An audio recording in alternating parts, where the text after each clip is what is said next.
Example 4. The graph of y equals g of x represents a transformation of the graph of y equals f of x. We're going to write an equation of g of x in this form.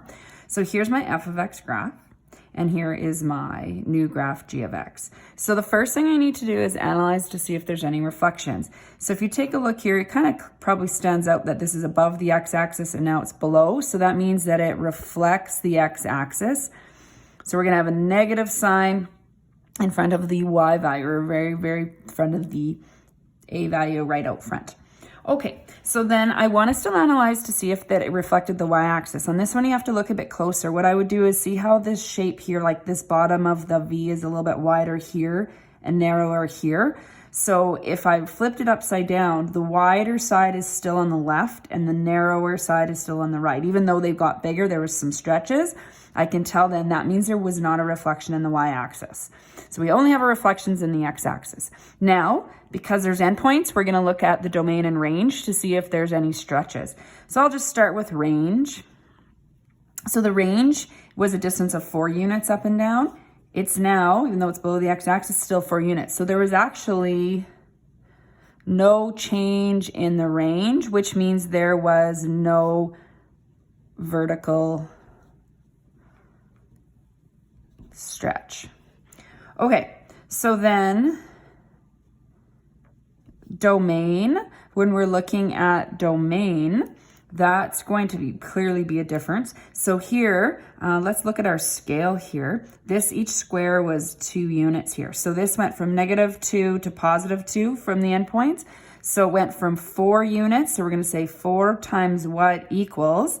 And now it's nice, these are labeled -7 to 13. So this is a distance 7 one way, 13 the other. It's a distance of 20. So 4 times what equals 20? This is going to be a 5. So that means that's going to be my B value is the reciprocal. Okay, now I want to see if there's translations. It looks like it's moved around a little bit here.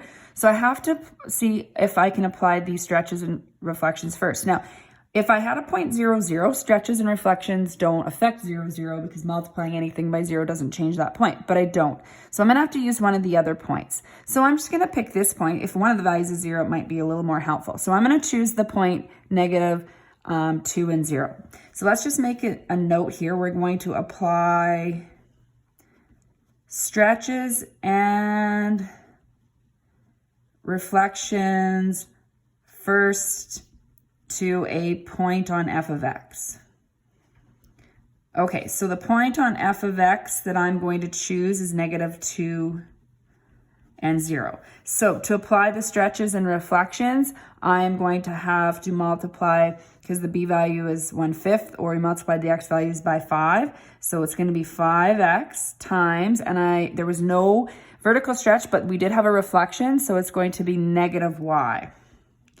So I'm going to apply that first. So -2 is my x coordinate. So 5 times -2 is -10. -1 times 0 is 0. So that point didn't change.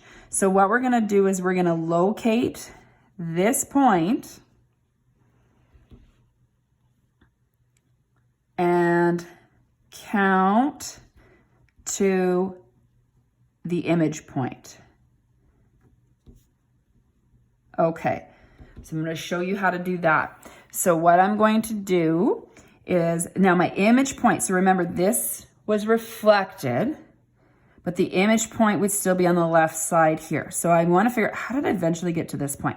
So I'm going to locate -10 and 0. So -10 and 0 is over here. So this would be right here.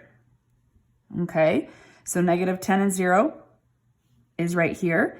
So had I applied the stretches and reflections, if this had not moved and my graph was there were no translations.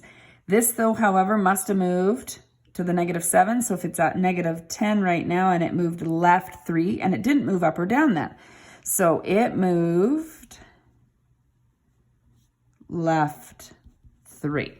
So that means I have to add in a horizontal shift. So my equation in terms of g of x in this form of y equals is y equals negative for the reflections, f of, open up the brackets, 1/5 x minus 3. So there was no vertical shift and there was no horizontal there was no vertical stretch and there was no vertical shift. Again, most important thing to remember, apply stretches and reflections to a point first. It doesn't matter which point you picked. If I picked this point, I would have done applied the 5x and negative y, located that point, and would have counted to figure out here, and it would have still been 3 left.